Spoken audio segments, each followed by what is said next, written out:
Okay, it's finished. It's all the way done. There's no more left to do. It is off the lathe. Okay, let's first give you all a show so we can get some good shots here. That's the inside, the outside, and kind of the walnut base there. Hopefully that zooms in all right. So yeah, let's see. Total number of pencils, 1,428 pencils went into this total. Let's see. What I thought I'd kind of do is just go over everything that happened kind of start to finish in terms of the process, and give you guys kind of a good understanding of you know, what all went down and what was difficult and what was easy and what to watch out for and all of that stuff. First of all, like, this is probably, I don't know, different from what a lot of people end up doing. This is, you know, most of the stuff that I saw was on a, you know, relatively small scale. So I figured I'd give a good amount of information on stuff from this size type thing. So yeah, so we'll start out with like the pour, you know, pouring all the resin and stuff. That was the first like part that was really terrifying to me. Like I was freaking out about it. You know, at that point we had all the pencils. I think we ordered 1,700 total, just to be safe. We had all the pencils, so we had this, I believe, in terms of cost, the pencils ran about $170. The resin was like $60, I think, for a gallon.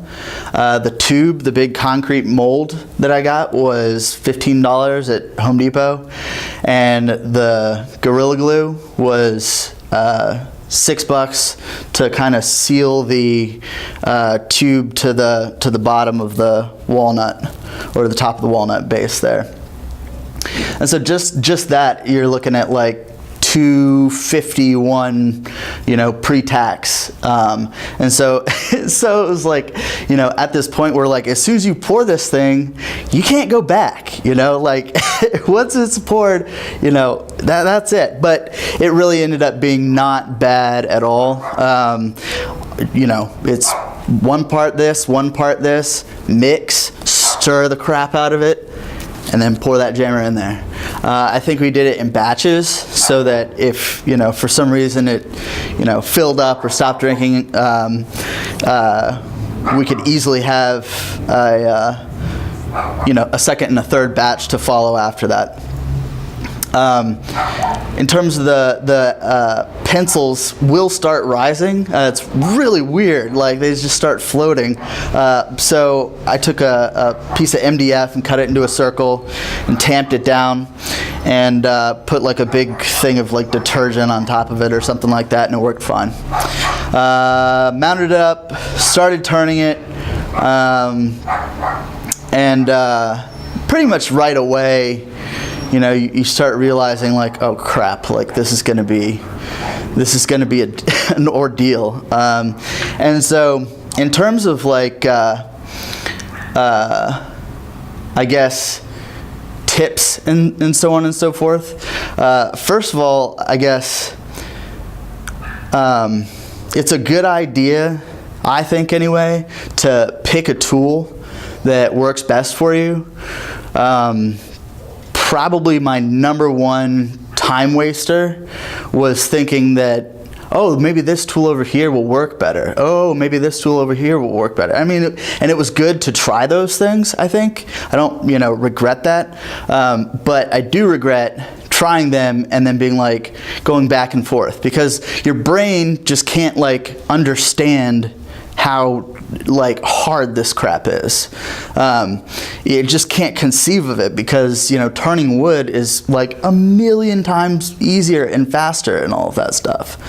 So anyway, so that's a tip. I ended up settling on, this is Doug Thompson with a Lyle Jameson style flute on there, and you know, swept back grind, and this lasted about, you know, twice as long, maybe 3 times as long as anything else that I had. It provides like a nice long edge, and 2 of them in fact, so yeah, you can use both of them, and you can use the tip for like in the base there. It really shined down there, but yeah, I probably, like on just this project, took off maybe 1.5 to 2 inches of steel. That's how much sharpening got done. I like my tools like super duper sharp. So essentially as soon as my grinder got done in its grinding, or I mean got done spinning after I'd used it, I'm over here working. After it's done, I head right back over there and start grinding again. That's the kind of level of how hard it was. In terms of hollowing out the inside, the way that I did it was I just did it in a cylinder first. So the outside rim was just a straight shot down at first, and then ended up, or you know, after that, kind of gave that nice little soft little curve there, and the same thing with the bottom, just gave it a nice little soft curve and married those 2 up. But the way I did the hogging out phase was I took a Forstner bit on a Jacob's chuck. Just put that in there, put that in the tailstock, and drilled down. I'd drill down like maybe 2-3 inches, then take the left wing of the bowl gouge and go like this to the side. Going like from center to left will give you much better results than going from top down, because it's just end grain. So, you know, I mean, that's what it is. That's why, you know, it's causing those issues. Whereas if you come in from the side, it's like, you know, peeling it up, very similar to, you know, other types of wood actually, in that regard. Let's see.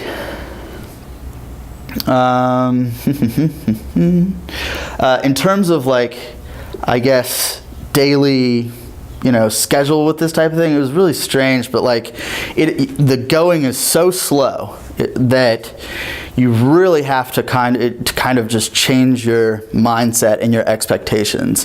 Like, you wouldn't think it, right? But like, it is so much slower than doing a bowl or a regular bowl or something like that.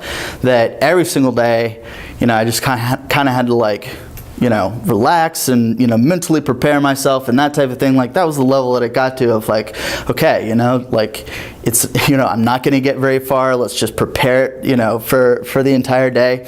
And typically during a given day, if I drilled down about 2 inches or something like that, I would get one main pass from left to right, one band essentially, per day was about average. Let's see. Yeah, so that was crazy. The other thing is physically prepare yourself. Like, there's, you know, when you're turning regularly, you know, on a piece of walnut or something like that, you know, that's going to take what, an hour and a half, and you'll be, you know, off to inside to, you know, finish it. But that's just not the case here. So it's marathon turning. So a lot of like stretching before you start, and then stretching after you start, kind of getting your body ready. Practicing good form on the lathe was like a must. Tools in close to your body when you can, letting them your body absorb that kind of, and having that go. I straddled the lathe pretty much the entire time, just sat there, just slow going. But it's effective and it works, and over time you'll definitely get there. Let's see. In terms of like how I went about like structuring the whole thing, one of the things that I learned was that like it makes sense to bank on the choices that you make. In any given bowl or piece, you can always make changes if you want. If I'm working on a regular walnut piece and I say, oh, I don't like that rim, I can just I can go in and I can change it almost immediately. With this, that change will take you an hour. So it's one of those things where like you kind of need to know what you like almost going into it in terms of style of stuff. I had never worked on something of this height. I've worked on plenty of stuff that's way bigger, like dishes, large bowls, big old bowls and stuff like that, but never a really tall one like that.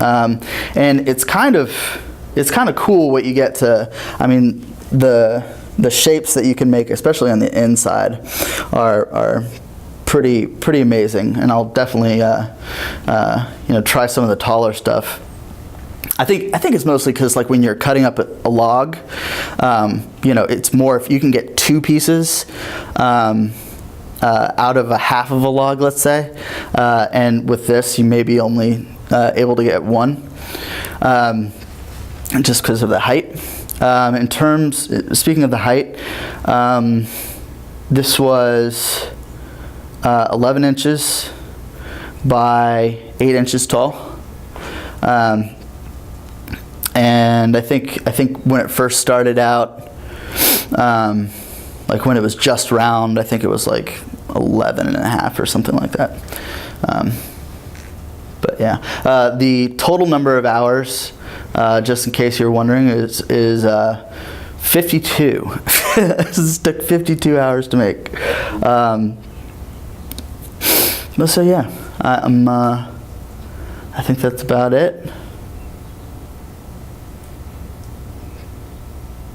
Yeah, that's all I got, man.